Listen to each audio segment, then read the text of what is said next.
Oh god, we Ah! got Jukim. No! Oh, that's pretty cool, Buy bro. something or just die.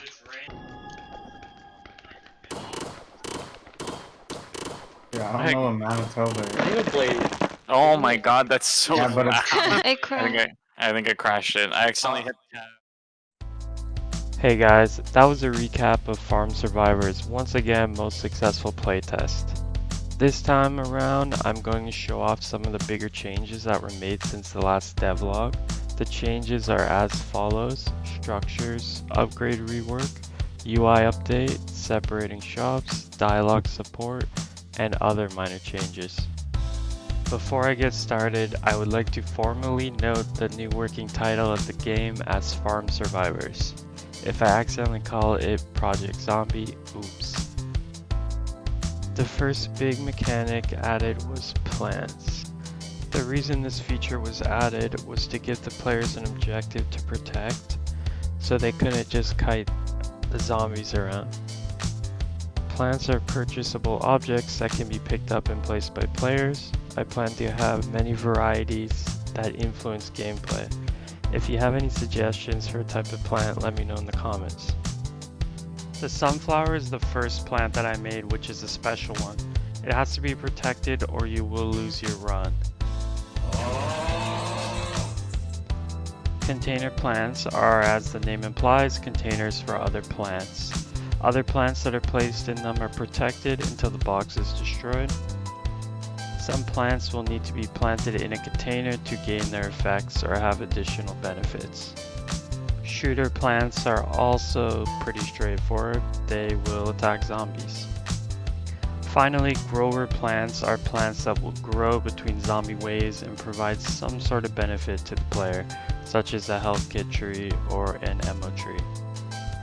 2 playtests ago, and in the previous video, it was evident that having infinitely scaling attack speed with both guns and melee proved to be an issue for 2 different reasons.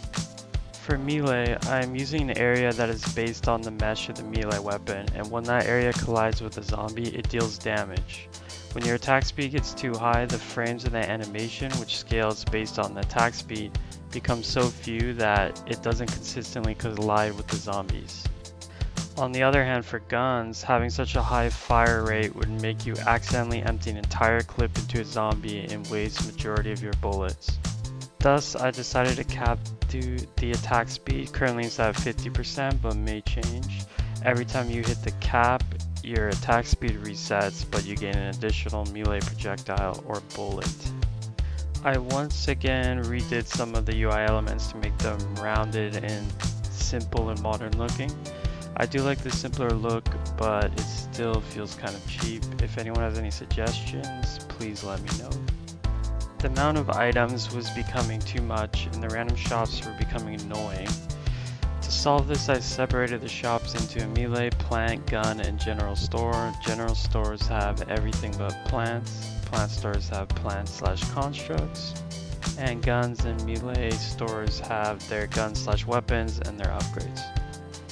Finally, I added support for dialogues with a text display animation controlled by the audio clip length divided by the word count.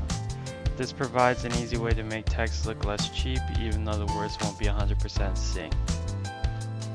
Almost forgot the additional minor things that I wrote down. Here is my very incomprehensible notepad document that I use to keep track of these changes.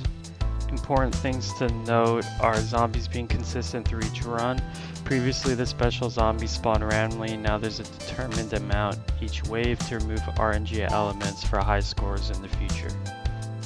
Also, a reserve ammo upgrade was added since there was previously no way to increase it, which felt a little underwhelming having 70 bullets for your Desert Eagle despite it being so strong.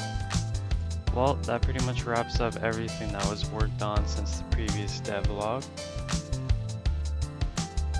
Next up, I plan on adding more content to existing mechanics such as plants, weapons, upgrades, jobs, and more. If you have any suggestions or ideas for Farm Survivors moving forward, please leave a comment and I'll make sure to respond. Thanks for watching and I'll see you in the next one.